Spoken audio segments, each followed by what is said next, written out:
Hello વિદ્યાર્થી મિત્રો, આપણે લાસ્ટ લેક્ચરની અંદર શેના વિશે અભ્યાસ કર્યો હતો? ક્રાઇનોફાઇટ્સ વિશે. તો ક્રાઇનોફાઇટ્સની અંદર કેટલા પ્રકાર છે? ડાયટમ્સ છે અને ડેસ્મિડ્સ છે, ત્યારબાદ આવશે ડાયનોફ્લેજેલેટ્સ અને ત્યારબાદ યુગ્લિના. આ બધા વિશે આપણે અભ્યાસ કરી ગયા છીએ. હવે આપણે જેના વિશે વાત કરીએ છીએ એ છે પ્રોટોઝોઆ એટલે કે પ્રજીવો. પણ પ્રોટોઝોઆ પહેલા એક ઉદ્ભોક્તા એટલે કે આપણે વિઘટક તરીકે લીધું હતું, જેને આપણે શું કીધું હતું? સ્લાઇમ મોલ્ડ કીધું હતું. તો હવે આપણે અત્યારે પહેલા સ્લાઇમ મોલ્ડ વિશે અભ્યાસ કરશું. તો પહેલો જે આપણો ટોપિક છે એ કયો છે? સ્લાઇમ મોલ્ડ. રાઈટ? ખાસ યાદ રાખજો, આપણે પ્રોટિસ્ટાની અંદર વાત કરીએ છીએ, એટલે મારો જે આપણો મેઇન ટોપિક છે એ કયો છે? પ્રોટિસ્ટા. ઓકે, તો હવે સ્લાઇમ મોલ્ડ વિશે આપણે અભ્યાસ કરીએ. તો સ્લાઇમ મોલ્ડની અંદર શું હોય છે? એક તો પહેલા તો આ કેવા છે? મૃતોપજીવી છે. મૃતોપજીવીનો મતલબ શું થાય? સેપ્રોફાઇટિક.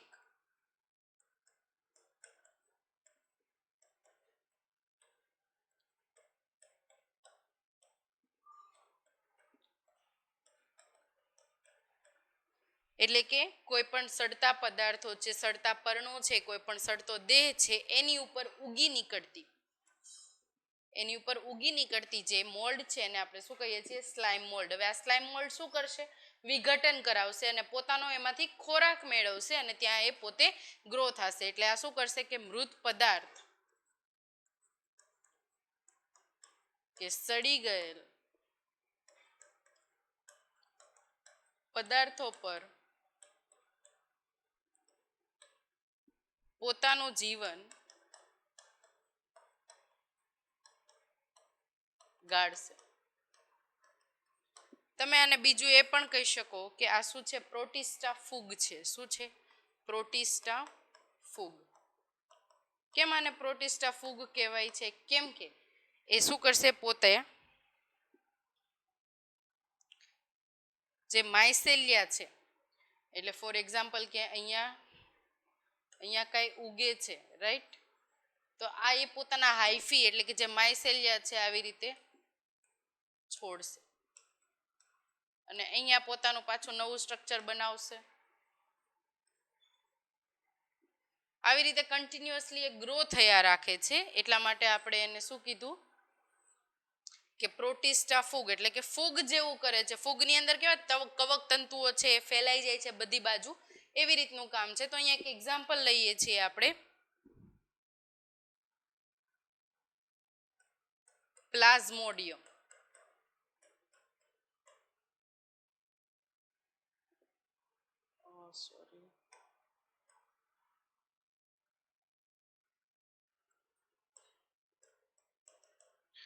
હવે પ્લાઝ્મોડિયમની જો હું વાત કરું તો પ્લાઝ્મોડિયમ શું છે? અહીંયા પ્લાઝ્મોડિયમ અલગ છે, પ્રજીવી તરીકે આપણે લઈએ છીએ. એટલે કે અહીંયા હું સ્લાઇમ મોલ્ડ તરીકે આપણે પ્લાઝ્મોડિયમને લઈએ છીએ. તો પ્લાઝ્મોડિયમના સ્ટ્રક્ચરની જો હું વાત કરું તો આ પ્લાઝ્મોડિયમ છે, રાઈટ? આ કેવું છે? 2n. n ભેગા થઈને શું બનાવે છે? 2n. એટલે આ શું બન્યું? આપણું ફલિતાંડ બન્યું. કહી શકું ફલિતાંડ. ફલિતાંડ કેવી રીતે બને? n+n જે જન્યુઓ છે એ ભેગા થઈને ફલિતાંડ બનાવે. તો અહીંયા અનુકૂળ પરિસ્થિતિમાં એ ફલિતાંડ બનાવશે. ત્યારબાદ જે આપણને મળે છે ફલિતાંડ એટલે કે 2n નંબરનું અર્ધીકરણ થાય છે, એટલે કે બીજાણુ અર્ધીકરણ. એને શું કહેશું? બીજાણુ અર્ધીકરણ. બીજાણુ અર્ધીકરણના લીધે શું થાય છે? આ પ્લાઝ્મોડિયમ છે એ પોતે આવી રીતે બીજ છે જનરેટ કરશે અને આ બીજાણુથી અહીંયા અર્ધીકરણ થયું. ઓકે, 2n માંથી n એવી રીતે બનશે, એટલે કે હાફ થઈ જશે, એટલે 4 કોષ આપણને મળશે. હવે અહીંયાથી 4 માંથી 8 એટલે કે અહીંયા શું થશે? સંભાજન. રાઈટ? સંભાજન થાય છે તો આપણને અલગ અલગ આવી રીતે પ્લાઝ્મોડિયમ છે એ મળે છે. એટલે અહીંયા અલ્ટિમેટલી શું અર્ધીકરણ થાય છે અને સંપાદન થાય છે, જે આપણે મિયોસિસ અને માઇટોસિસ કહેવાય. અર્ધીકરણ હોય તો એને શું કહેવાય? મિયોસિસ. સંભાજન હોય તો એને માઇટોસિસ. આપણા બોડીની અંદર શું થાય છે? મિયોસિસ થાય છે. ખાસ યાદ રાખજો, આપણા બોડીની અંદર શું થાય છે? મિયોસિસ થાય છે. હવે જો હું વાત કરું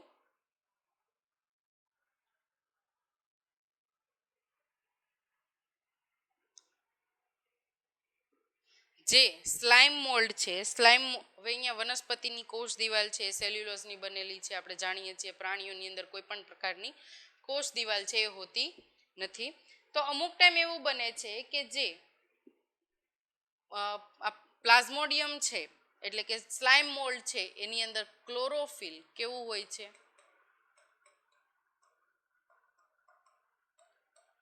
ગેરહાજર.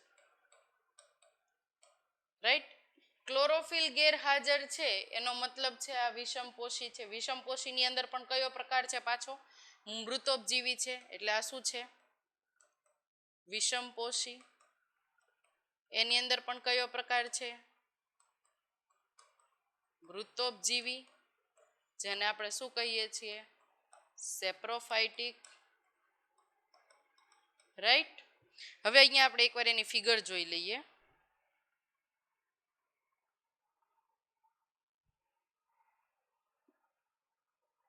જો અહીંયા સ્લાઇમ મોલ્ડની ફિગર આપેલી છે, આપણને લાકડા ઉપર જોવા મળે છે. રાઈટ. હવે અહીંયા જે આપણને લાકડા ઉપર અહીંયા તમને જોશો તો તમને પીળાશ પડતું જ દેખાશે, ખાલી પીળાશ પડતું દેખાશે, પણ એને નજીકથી જોશો તો નજીકથી જે તમને સ્ટ્રક્ચર દેખાય છે આ પ્રકારનું છે. જો અહીંયા પોતાની સિલિયા છે એ ફેલાવી છે, બરોબર, હાઇફા છે એ ફેલાવે છે, એટલે કે ફૂગ જેવું, કવક તંતુ જેવું રચાય છે. એટલા માટે જ આપણે આને શું કહીએ છીએ? પ્રોટિસ્ટા ફૂગ. શું કહીએ છીએ? પ્રોટિસ્ટા ફૂગ કહીએ છીએ. હવે આપણે નેક્સ્ટ વાત કરીએ પ્રોટોઝુઆ. શેના વિશે?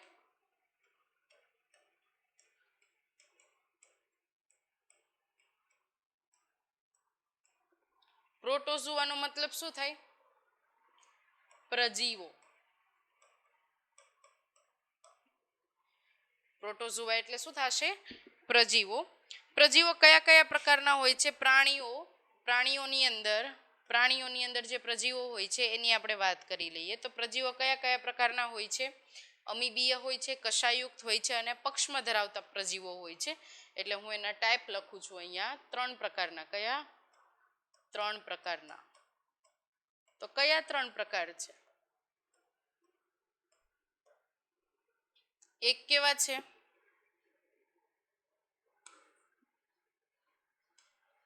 અમીબીય. રાઈટ. જે બીજા છે એ કયા પ્રકારના છે? કશાયુક્ત.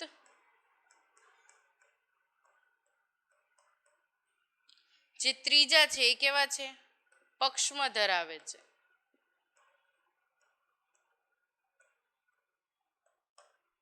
ઓકે. જે અમીબીય છે એ અમીબીયની જો આપણે વાત કરીએ તો આપણે જાણીએ જ છીએ અહીંયા એક જ વાત થશે, અમીબા. હવે એકવાર આપણે અહીંયા ખાલી ફિગર જોઈ લઈએ કે કયા કયા પ્રકારના પ્રોટોઝુઆ છે એ હોય છે. જો અહીંયા પ્રોટોઝુઆ ડાયવર્સિટી આપેલી છે. પ્રોટોઝુઆ ડાયવર્સિટીની અંદર ડિડિનિયમ એનું સ્ટ્રક્ચર જુઓ તમને. એક આપણે રીંગણું લઈ લઈએ તો રીંગણા જેવું જેનું સ્ટ્રક્ચર છે, અહીંયા ડિડિનિયમ છે. ડિડિનિયમની ડાયાગ્રામ છે. પછી છે પેરામિશિયમ. પેરામિશિયમમાં જો અહીંયા મુખ ખાંચ છે. આપણે જોકરની સ્ટેન્ટર છે, આપણને જોકરની ટોપી જેવી લાગે છે, એટલે કે આપણે ઉલટી લઈએ તો એ પ્રકારનું સ્ટ્રક્ચર થાય છે. પછી ડિફુલ્ઝિયા. ડિફુલ્ઝિયા કેવી લાગે છે? એક તાજ પહેર્યો હોય એ ટાઈપની લાગે છે. એનું સ્ટ્રક્ચર એ પ્રકારનું છે. ટ્રેપનોસોમા આપણે આના વિશે હમણાં વાત કરીએ છીએ. આ કશાની અંદર આવશે. પછી છે કાર્ચેશિયમ. એક ફ્લાવર જેવી લાગે છે જોઈએ તો, અને કાંટા જે એની ઉપર પક્ષમો આવેલા છે. યુગ્લીના અમીબા વિશે આપણે જાણીએ જ છીએ. હવે આપણે વાત કરીએ કે પ્રોટોઝોઆના અલગ અલગ પ્રકાર જે છે એના વિશે.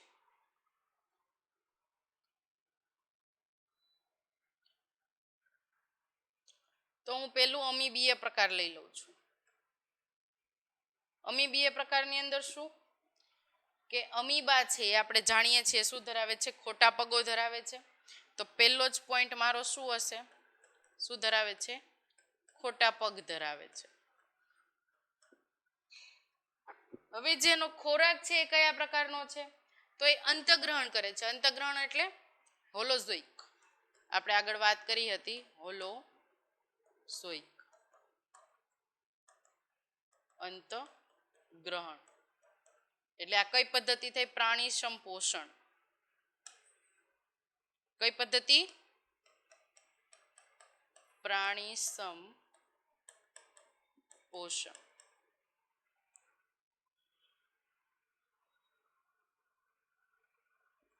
હવે જે પ્રાણી સંપોષણ કરે છે, હોલોઝોઇક છે, ખોટા પગ ધરાવે છે, એમાં તમે અને આનું જે વસવાટ છે એ ક્યાં તમને જોવા મળે છે, તો આ તમને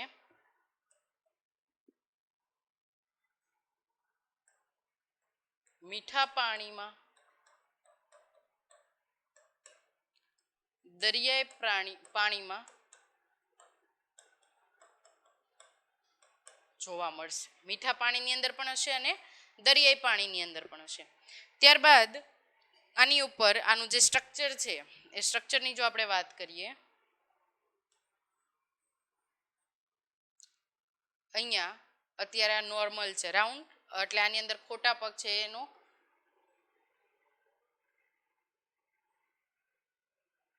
આ છે આપણું અમીબા. આની અંદર ખોટા પગ છે એ નથી, આની અંદર ખોટા પગ છે જોવા મળે છે, એટલે આપણે આ સ્ટ્રક્ચર વિશે અભ્યાસ કરશું. હવે જે આપણને અહીંયા જોવા મળે છે, જે અહીંયા આપણને જોવા મળે છે ખોટા પગ ધરાવે છે,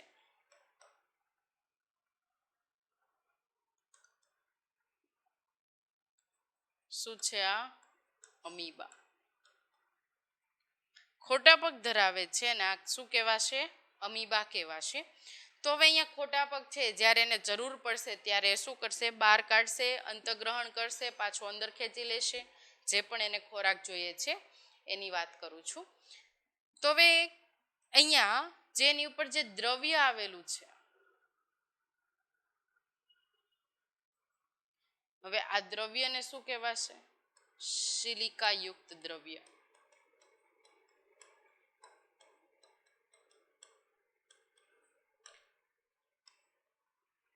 એક ચીકણાશ પડતો પદાર્થ છે પોતાના બોડીમાંથી એ રિલીઝ કન્ટિન્યુઅસલી કરે છે, એટલા માટે ઇઝીલી હલનચલન કરી શકે છે. ઓકે, આપણે જે વાત કરીએ છીએ અમીબીયમાં, અમીબીયની અંદર આપણે શું લેશું, અમીબાનું જ આપણે એક્ઝામ્પલ લેવાનું છે. હવે જે અમુક અમીબા છે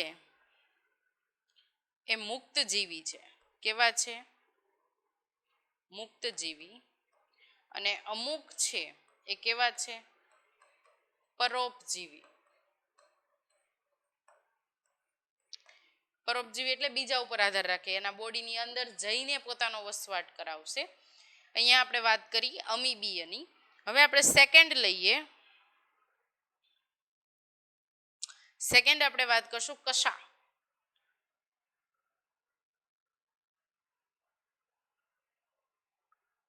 શેના વિશે, કશા વિશે.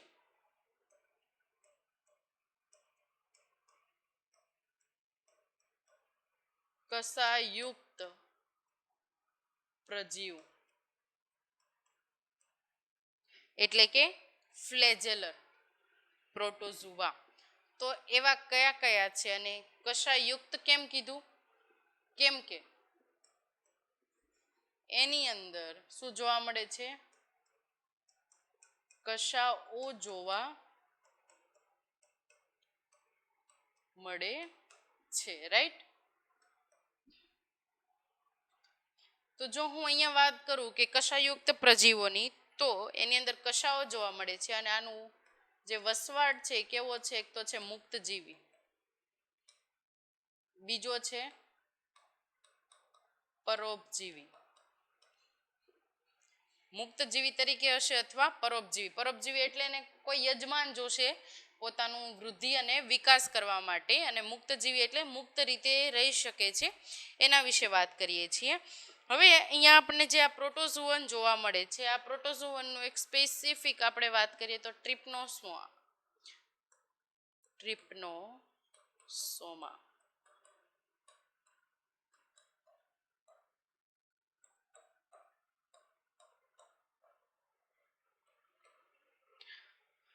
ટ્રિપ્નોસોમા ટ્રિપ્નોસોમા એ શું છે? તો એક પ્રકારનું પ્રોટોઝુઆ છે. શું છે? એક પ્રકારનું પ્રોટોઝુઆ છે, અને આ પ્રોટોઝુઆના લીધે કયો ડિઝીઝ થાય છે? Sleeping sickness. સ્લીપિંગ સિકનેસ એટલે શું? ઊંઘવામાં તકલીફ થવી. સિકનેસ એટલે ઊંઘી જ ના શકતું હોય. તો આ ડિઝીઝની અંદર થાય છે શું? આ ડિઝીઝની અંદર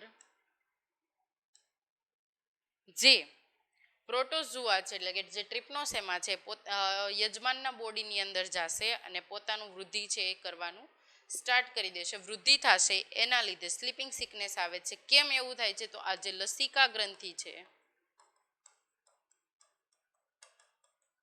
એની ઉપર જ ડાયરેક્ટ હુમલો કરશે. હ્યુમન બોડીની અંદર જે પણ લસિકા ગ્રંથિ છે એની ઉપર ડાયરેક્ટ હુમલો કરશે, અને આ જે લસિકા ગ્રંથિ ઉપર હુમલો થવાના લીધે જે પણ યજમાન છે એટલે જે યજમાન બોડી છે એ શું થશે? એની તબિયત બગડશે, એટલે કે એને ફીવર આવશે, ઊંઘ ના લઈ શકે, એટલે કે સિકનેસ, સ્લીપિંગ સિકનેસ છે એ થવાનું ચાલુ થઈ જશે. તો આવું ક્યાં જોવા મળ્યું હતું?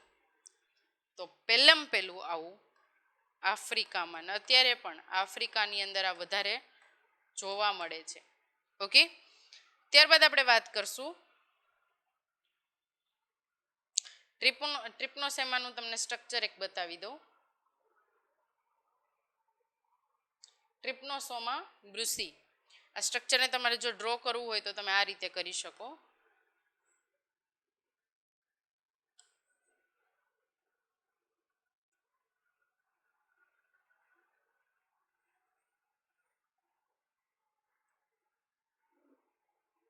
ઓકે,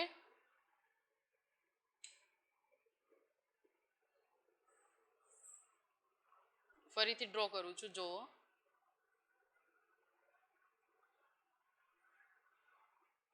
આવી રીતે તમે સ્ટ્રક્ચર જે છે એને તમે ડ્રો કરી શકો છો.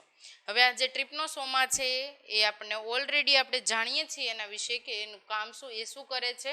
યજમાન બોડી ઉપર હાવી થઈ જાય છે, એટલે કે એની ઉપર હુમલો કરે છે અને ત્યાં પોતાની વૃદ્ધિ મેળવે છે, જેના લીધે જે યજમાન બોડી છે એને સ્લીપિંગ સિકનેસ જેવા ડિઝીઝ છે થશે. તો જો અહીંયા હું વાત કરું તો ફ્રી ફ્લેજેલમ કીધું છે. અહીંયા તમને શું કીધું છે? ફ્રી ફ્લેજેલમ કીધું છે, એટલે કે કશા છે, એટલે એ પ્રચલન કરી શકે છે, હલનચલન કરી શકે છે. અટેચ્ડ ફ્લેજેલમ અમુક જે છે એ અટેચ છે, જો અહીંયા તમને ફિગરની અંદર બતાવે છે. પછી છે અનડ્યુલેટિંગ મેમ્બ્રેન, જે આપણને દેખાતી નથી એ પ્રકારની એક મેમ્બ્રેન અહીંયા જોવા મળે છે, જે કશાની પાછળની સાઈડ છે. પેરાબેઝલ બોડી, એટલે કે અંદરની સાઈડ તમને એક બોડી જેવું સ્ટ્રક્ચર જે આછું છે આવી રીતે એ જોવા મળે છે. કાઇનેટોપ્લાસ્ટ આપણને એક સ્ટ્રક્ચર જોવા મળે, કોષ કેન્દ્ર તમે એને કહી શકો. પેલિકલ, અહીંયા શું છે? એનું ન્યુક્લિયસ છે કાઇનેટોપ્લાસ્ટ, અને આ છે એનું ન્યુક્લિયસ. અહીંયા તમને જે સ્ટ્રક્ચર જોવા મળે કાઇનેટોપ્લાસ્ટ છે, એટલે કે આપણે તમે કહી શકાય કે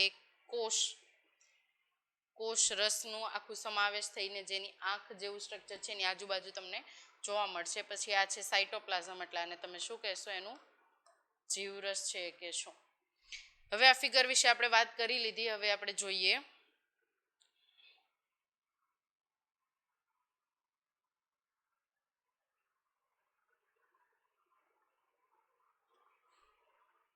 હવે હું વાત કરીશ આપણે જે થર્ડ છે પક્ષમધારી, શું કહેવાશે? પક્ષમધારી વિશે વાત કરવાની છે. પક્ષમધારી વિશે જો હું વાત કરીશ તો પહેલું લઈશ પક્ષમધારી પ્રોટોઝુઆ. પક્ષમધારી પ્રોટોઝુઆ કોને કહીએ છીએ આપણે? કે જેની અંદર હજારો પક્ષમો આવેલા છે. કેટલા? હજારો પક્ષમો આવેલા છે. આ હજારો પક્ષમોના લીધે ઈઝી એના માટે જે હલનચલન જે થાય છે કેવું થઈ જાય છે? ઈઝી થઈ જાય છે. હલનચલન માટે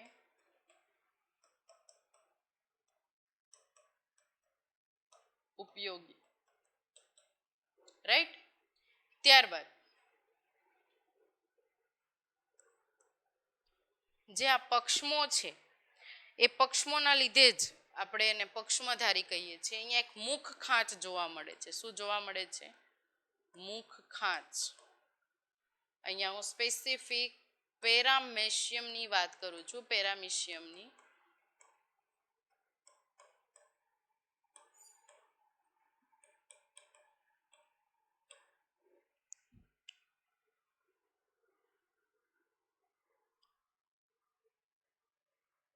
જો હવે પેરામેશિયમનું સ્ટ્રક્ચર આપણે ઓલરેડી જોઈ ગયા છીએ તો પણ એકવાર હું બતાવું છું. અહીંયા એની મુખ ખાંચ છે આવેલી છે. શું કહેવાશે આને? મુખ ખાંચ. આ બધો એનો આપણને એમાં જીવરસ છે એ જોવા મળશે. જ્યારે હલનચલન થશે ને ત્યારે એકાની અંદર ખાસ છે. આ બધા એના પક્ષમો છે.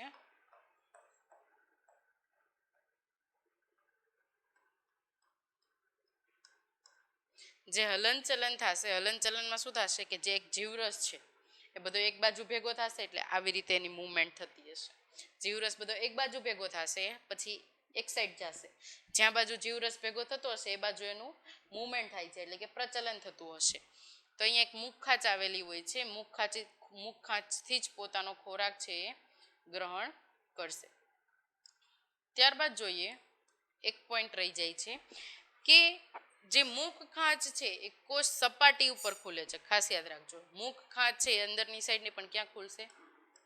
કોષ સપાટી પર ખુલે છે. મારી જોડે જ બધા પોઈન્ટ તમારે લખવાના છે. તમે એવું ના માનતા કે આપણે પાછળથી બીજો પોઈન્ટ લખી લેશું, એવી રીતે નહીં. મારી જોડે જ તમારે લખવાનું સ્ટાર્ટ કરવાનું છે. ત્યારબાદ છે આની અંદર ફોર્થ પોર્શન. એ આપણે આગળ મેન્શન નહોતો કરેલો. ફોર્થ પોર્શનની જો હું વાત કરું,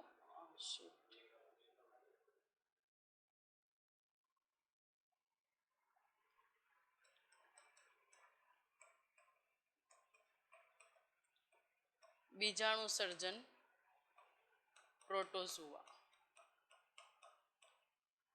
આમાં સ્પેસિફિક હું વાત કરીશ પ્લાઝ્મોડિયમ વાઇવેક્સ. કોના વિશે? પ્લાઝ્મોડિયમ